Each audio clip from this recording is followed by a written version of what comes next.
SSC 2016 সালের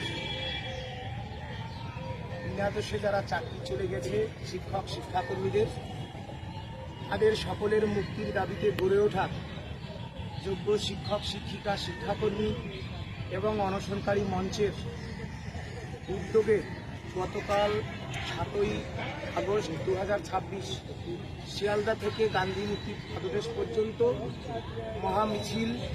মিছিল শেষে মহাসমাবেশ এবং অনির্দিষ্টকালের অবস্থান আন্দোলনের কর্মসূচি ঘোষিত ছিল। আমাদের মূল দাবি একটি, যারা বিনা দোষে যাদের চাকরি চলে গেছে তাদের ধারাবাহিকতা সহ কর্মরত শিক্ষক শিক্ষাকর্মীদের চাকরি ফেরানো এবং যারা চিহ্নিত দাবি তাদের পরিবর্তে যোগ্য এটিংদের চাকরির ব্যবস্থা করা। যারা বিনা দোষের চাকরি চলে যাওয়া শিক্ষাকর্মী, ওদের আজকে 16টা মাস ধরে বিনা কারণে বেতন বন্ধ। আমাদের সাথীরা 10 জন মারা গেছে, ওদের পরিবারকে আমরা 1 করে টাকা ক্ষতিপূরণ চেয়েছি, পরিবারকে একটা চাকরি চেয়েছি। এই বিষয়ে মাননীয় মুখ্যমন্ত্রী শ্রী শুভেন্দু অধিকারী মহাশয়ের পূর্ব প্রতিশ্রুতি, বিধানসভার সামনে আমার মাথায় হাত দেওয়া বা বারে বারে তিনি আমাদের যে চাকরিহারাদের যে দাবি, বিরোধী দলনেতা থাকাকালীন তারও একই দাবি ছিল। আমাদেরকে আশ্বস্ত করেছিলেন বিকাশ ভবন, বিভিন্ন জায়গায়। আমরা মাননীয় মুখ্যমন্ত্রী যে পূর্ব প্রতিশ্রুতি দিয়েছিলেন সেই প্রতিশ্রুতি যাতে তিনি বাস্তবায়ন করেন, এসএসসি 2016 সমাধানের জন্য একটা আলোচনায় সমাধান হোক, সেটা চেয়ে আমরা আন্দোলনে আসি। দুঃখের বিষয়, আমরা প্রশাসনের বা কলকাতা পুলিশের ঐকান্তিক সহযোগিতায় ধর্মতলা পর্যন্ত খুব সুষ্ঠুভাবে আসে। তারপরেই পুলিশ প্রশাসন আমাদেরকে চাপ দিতে শুরু করে, এই আপনারা এখানে আসুন রানী রাসমণিতে। যদিও তার আগের দিনে আমাকে বলা হয়েছিল যে রানী রাসমণিতে আপনাদের আসতে হবে। তো আমরা তো প্রশাসনের সাথে কোনোদিনই চ্যালেঞ্জ নিইনি বা আমরা নেব না। আমরা শান্তিপ্রিয় জনগণ, শান্তিপ্রিয় নিরস্ত্র শিক্ষক শিক্ষাকর্মী, বিভিন্ন সংগঠনে এই আন্দোলনে ছিল, সকলেই শান্তিপ্রিয়।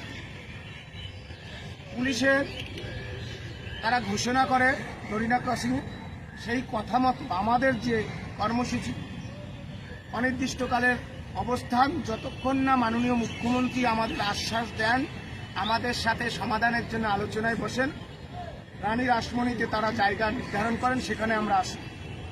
আমাদের কর্মসূচি চলতে থাকে, বিভিন্ন বক্তব্য, বিভিন্ন অংশের বিভিন্ন সংগঠন যারা এই 16 সালের চাকরি ফেরানো, এই যে শিক্ষা ব্যবস্থা যে দুরবস্থা তার দূরীকরণের জন্য গণতান্ত্রিকভাবে তারা বক্তব্য রাখেন। পুলিশ প্রশাসন এতটাই চাপ দিতে থাকে যে এখানে আর শান্তিপূর্ণভাবে হলেও বসা যাবে না। মাননীয় মুখ্যমন্ত্রীও আপনাদের সাথে আলোচনায় বসবেন না।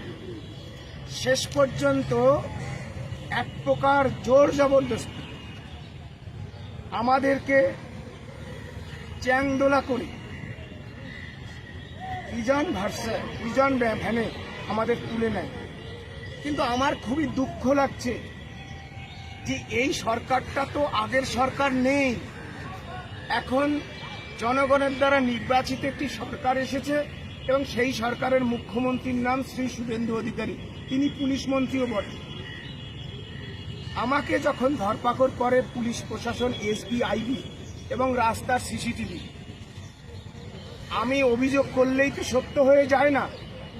আপনারা দেখবেন আমি এই বিষয়টি মাননীয় পুলিশ মন্ত্রী মহাশয়ের উপরই রাখলাম।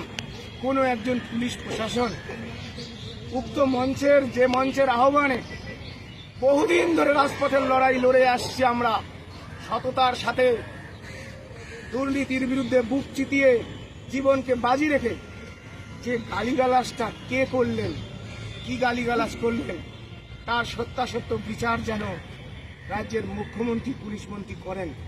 শুধু তাই নয়, আমাদের শিক্ষিকাদের যেভাবে হেনস্থা করেছে পুরুষ পুলিশরা, এই যে বাস স্ট্যান্ড সেখানে পুরুষ পুলিশরা যেভাবে হেনস্থা করেছে সেই ফুটেজ আমাদের কাছেও আছে এবং তাদের কাছেও থাকবে।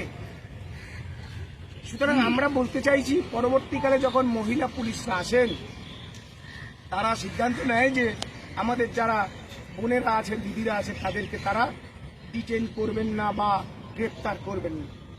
কিন্তু আমার বক্তব্য হচ্ছে, সুপ্রিম কোর্টের রায় আছে, কোনো নিরস্ত্র শান্তিপ্রিয় জনগণ তারা যদি প্রতিবাদ জানায় তাদের উপর কোনো পুলিশি হেনস্থা হবে না। আমি অত্যন্ত ব্যথা লজ্জার সঙ্গে বলছি, মাননীয় মুখ্যমন্ত্রী আমার মাথায় হাত দিয়ে বলেছিলেন বিজেপিকে আনুন, আমরা বিজেপিকে এনেছি, 1 মাসের মধ্যে চাকরি ফিরাবো। কিন্তু সেই সুমন বিশ্বাসদের, সেই যোগ্য চাকরিহারা শিক্ষাকর্মীদের, যোগ্য এটিমদের, শিক্ষকদের 3 মাসের মাথায় তিনি গ্রেপ্তার করলেন। এটা এই সরকারের কাছে কতটা গৌরবের হলো সময় কথা বলবে। আমরা